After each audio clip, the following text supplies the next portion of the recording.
അസ്സലാമു അലൈക്കും വറഹ്മത്തുള്ളാഹി തആല വബറകാതുഹു. അല്ലാഹുമ്മ സ്വല്ലി അലാ സയ്യിദിനാ മുഹമ്മദിനിൽ ഫാത്തിഹി ലിമാ ഉഗ്ലിഖ് വൽ ഖാതിമി ലിമാ സബഖ് നാസിറിൽ ഹഖ് ബിൽ ഹഖ് വൽ ഹാദി ഇലാ സിറാത്തിക്കൽ മുസ്തഖീം വഅലാ ആലിഹി ഹഖ ഖദ്രിഹി വമിഖ്ദാരിഹിൽ അളീം. പ്രിയരെ, നമുക്കറിയാം നമ്മൾ സ്വലാത്തിൻ്റെ ഒരുപാട് മഹത്വങ്ങളെക്കുറിച്ച്, ഒരുപാട് ഫലങ്ങളെക്കുറിച്ച് നമ്മൾ മനസ്സിലാക്കിയവരാണ്.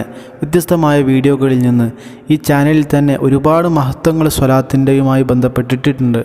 ഇൻഷാ അല്ലാഹ് ഈ വീഡിയോയിലൂടെ പറയുന്നത് പലർക്കുമുള്ളൊരു സംശയത്തിനുള്ളൊരു മറുപടിയാണ്. പലരും ചിന്തിക്കാറുണ്ട്, ഞാൻ ഒരുപാട് സ്വലാത്ത് ചൊല്ലുന്നുണ്ടല്ലോ, ഒരുപാട് എന്ന് പറഞ്ഞാൽ ഒരുപാട്, എന്നെക്കൊണ്ട് സാധിക്കുന്ന അത്ര സ്വലാത്ത് ഞാൻ ഡെയിലി ചൊല്ലാറുണ്ട്. പക്ഷേ എന്നിട്ട് എന്താണ് ഇതിൽ പറഞ്ഞ നമ്മൾ കുറച്ച് മഹത്വങ്ങൾ കേൾക്കുമ്പോൾ ആ മഹത്വങ്ങളിൽ പറഞ്ഞ യാതൊരു മഹത്വവും എൻ്റെ ജീവിതത്തിൽ വരുന്നില്ലല്ലോ. ഉദാഹരണം പറയുകയാണെങ്കിൽ സ്വലാത്തിൻ്റെ ഒരു മഹത്താണ് ദാരിദ്ര്യം നീങ്ങുക എന്നുള്ളത്, ഫഖർ ഉയർത്തപ്പെടുക എന്നുള്ളത്. പലരും ചിന്തിക്കാറുണ്ട്, ഞാൻ ഒരുപാട് സ്വലാത്ത് ചൊല്ലുന്നുണ്ട്, പക്ഷേ എൻ്റെ ദാരിദ്ര്യത്തിനൊന്നും യാതൊരു കുറവുമില്ല, അതിങ്ങനെ അധികരിച്ച് വരികയാണ്. അതുപോലെ മറ്റൊരു മഹത്വമാണ് പ്രയാസങ്ങൾ, ദുഃഖങ്ങൾ, ദുരിതങ്ങൾ ഉയർത്തപ്പെടുക എന്നുള്ളത്. പക്ഷേ ഈ ദുഃഖങ്ങളൊന്നും എൻ്റെ ജീവിതത്തിൽ ഞാൻ ചൊല്ലുന്ന സ്വലാത്തിലൂടെ പരിഹരിക്കപ്പെടുന്നില്ലല്ലോ. ഇങ്ങനെ സ്വലാത്തുമായി ബന്ധപ്പെട്ട സ്വലാത്തിലൂടെ ലഭിക്കുന്ന ഫലങ്ങളൊന്നും ലഭിക്കുന്നില്ലല്ലോ എന്നോർത്ത് നിരാശപ്പെടുന്ന ഒരുപാട് ആളുകളുണ്ട്. ഒരുപാട് എന്ന് പറഞ്ഞാൽ ഒരുപാട്. അവർക്കൊക്കെയുള്ളൊരു മറുപടിയാണ് ഈ വീഡിയോയിലൂടെ പറയുന്നത്. നിങ്ങളുടെ ഈ ഒരു മനസ്സിലുദിക്കുന്ന ഈ ചോദ്യമായിട്ട് ഒരിക്കൽ മഹാനായ അള്ളാഹുവിൻ്റെ ആരിഫും മദിയുമായ ഖുതുബുമായ ഷെയ്ഖ് ഖത്താനി റളിയല്ലാഹുവിനോട് ചോദിക്കപ്പെട്ടു. ഒരു വിഭാഗം ആളുകൾ നബി സല്ലല്ലാഹു അലൈഹി വസല്ലമ തങ്ങളുടെ മേലിൽ സ്വലാത്തിൽ കഠിന പ്രയത്നം ചെയ്യുകയും അതുപോലെ തന്നെ അവർ വലിയ എണ്ണത്തിൽ ധാരാളം സ്വലാത്തുകളൊക്കെ പതിവാക്കുന്നവരാണ്. എന്നാൽ അവർക്ക് ദുനിയാവിലെ പ്രശ്നങ്ങൾ, പ്രയാസങ്ങളൊന്നും തീരുന്നില്ല. അവർക്ക് വിധിയിൽ തൃപ്തിപ്പെടാൻ സാധിക്കുന്നില്ല. ദാരിദ്ര്യവും പ്രയാസവും അവരെ വേട്ടയാടിക്കൊണ്ടിരിക്കുന്നു. അവരുടെ ജീവിതത്തിൻ്റെ താളം തെറ്റിച്ചുകൊണ്ടിരിക്കുന്നു. എന്തുകൊണ്ടാണ് ധാരാളം സ്വലാത്ത് വർദ്ധിപ്പിച്ചിട്ടും അവർക്ക് സ്വലാത്തിൻ്റെ ബർക്കത്ത് അവരുടെ ജീവിതത്തിൽ കാണാത്തത് എന്ന് നമ്മൾ മുമ്പ് സൂചിപ്പിച്ച മഹാനായ ഖുതുബായ ഷെയ്ഖ് ഖത്താനി റളിയല്ലാഹു അൻഹുവിനോട് ചില ആളുകൾ വന്ന് ചോദിച്ചു. അന്നേരം മഹാനവറുകൾ ഒരു മറുപടി പറഞ്ഞു. മഹാനായ ഷെയ്ഖ് ഖത്താനി റളിയല്ലാഹു അൻഹു പറയാണ്, സ്വലാത്ത് വർദ്ധിപ്പിച്ചാൽ ഇരു ലോകത്തും സമ്പൽ സമൃദ്ധിയും വിജയമുണ്ടാകും എന്നതിൽ യാതൊരു സംശയവുമില്ല, അത് ഉറപ്പാണ്. ഇങ്ങനെ ആർക്കെങ്കിലും ഫലം കാണുന്നില്ല എങ്കിൽ, സ്വലാത്ത് ചൊല്ലി അതിലൂടെ ലഭിക്കുന്ന മഹത്വങ്ങൾ ലഭിക്കുന്നില്ല എങ്കിൽ അതിൽ നിന്ന് അവർ മനസ്സിലാക്കേണ്ടത് അവർ ഫർളായ നിസ്കാരം ഖളാ ആക്കുന്നവരായിരിക്കാം എന്നാണ്. നമുക്കറിയാം മക്തൂബത്തായ ഫർള് നിസ്കാരങ്ങൾ, ആ നിസ്കാരം അതിൻ്റെ വഖത്തിൽ നമ്മൾ ചെയ്യണം. ഇൻഷാ അല്ലാഹ് ഒരു ളുഹർ ബാങ്ക് കൊടുക്കുമ്പോൾ നമ്മൾ അതിനെ പിന്തിച്ച് ഖളാ ആയി അത് നിസ്കരിക്കാതെ, അല്ലെങ്കിൽ തോന്നുമ്പോൾ നിസ്കരിക്കുന്ന ഒരവസ്ഥയില്ലാതെ അതിൻ്റെ കൃത്യതയിൽ അതൊക്കെ ചെയ്യണം. ഫർള് ചെയ്യാതെ ഈ സ്വലാത്തിൽ മുഴുകിയാൽ അവർക്ക് ആ സ്വലാത്തിലൂടെ ലഭിക്കേണ്ട മഹത്വങ്ങൾ, ബർക്കത്തുകളൊന്നും ഒരു പക്ഷേ ലഭിച്ചെന്ന് വരില്ല. കാരണം ശരീഅത്തിലെ വളരെ വലിയ വീഴ്ചയാണ് അവർ ചെയ്തുകൊണ്ടിരിക്കുന്നത്.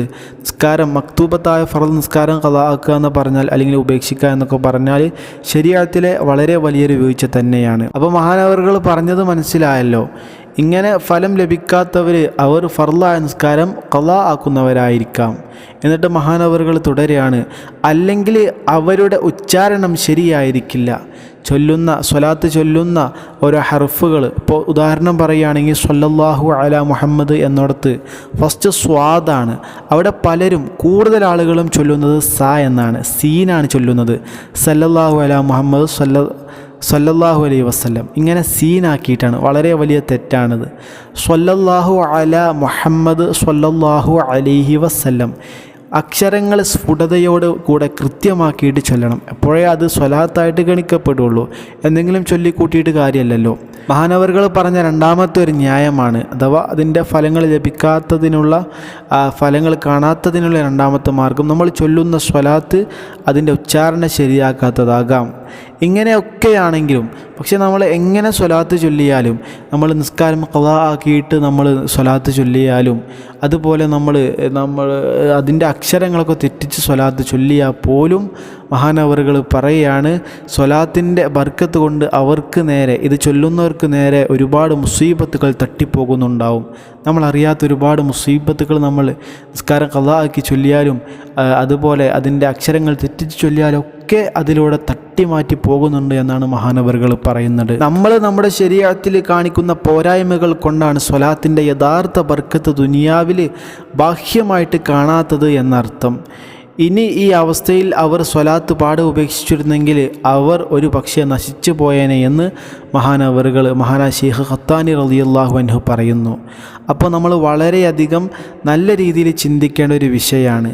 ഈ കാലഘട്ടത്തിൽ സുന്നികളായ നമ്മളൊക്കെ സ്വലാത്തിനെ സ്നേഹിക്കാനും അതുപോലെ സ്വലാത്ത് ചൊല്ലാനും സ്വലാത്ത് മജ്ലിസുകളിൽ പള്ളികളിലൊക്കെ നമ്മൾ പങ്കെടുക്കാനും മുന്നിലാണ്. പറഞ്ഞു വന്നത്, സ്വലാത്ത് ചൊല്ലിയിട്ട് അതിൻ്റേതായ ഫലങ്ങളെ ജീവിതത്തിൽ കാണുന്നില്ലെങ്കിൽ ഈ പറഞ്ഞ രണ്ട് കാര്യങ്ങളൊന്നും സൂക്ഷിക്കുക. അപ്പോൾ എന്തായാലും ഇൻഷാ അല്ലാഹ് മഹാനവറുകളുടെ ഈ വാക്യങ്ങൾ നമ്മൾ ഉൾക്കൊള്ളുക, ഒരുപാട് സ്വലാത്ത് ചൊല്ലുക. അള്ളാഹു തൗഫീഖ് നൽകട്ടെ. ആമീൻ യാ റബ്ബൽ ആലമീൻ. അല്ലാഹുമ്മ സ്വല്ലി അലാ സയ്യിദിനാ മുഹമ്മദ് വഅലാ ആലി സയ്യിദിനാ മുഹമ്മദ് വഅലാ ആലിഹി വസ്വഹ്ബിഹി വസല്ലിം. ഇൻഷാ അല്ലാഹ്. അസ്സലാമു അലൈക്കും വറഹ്മത്തുള്ളാഹി തആല വബറകാതുഹു.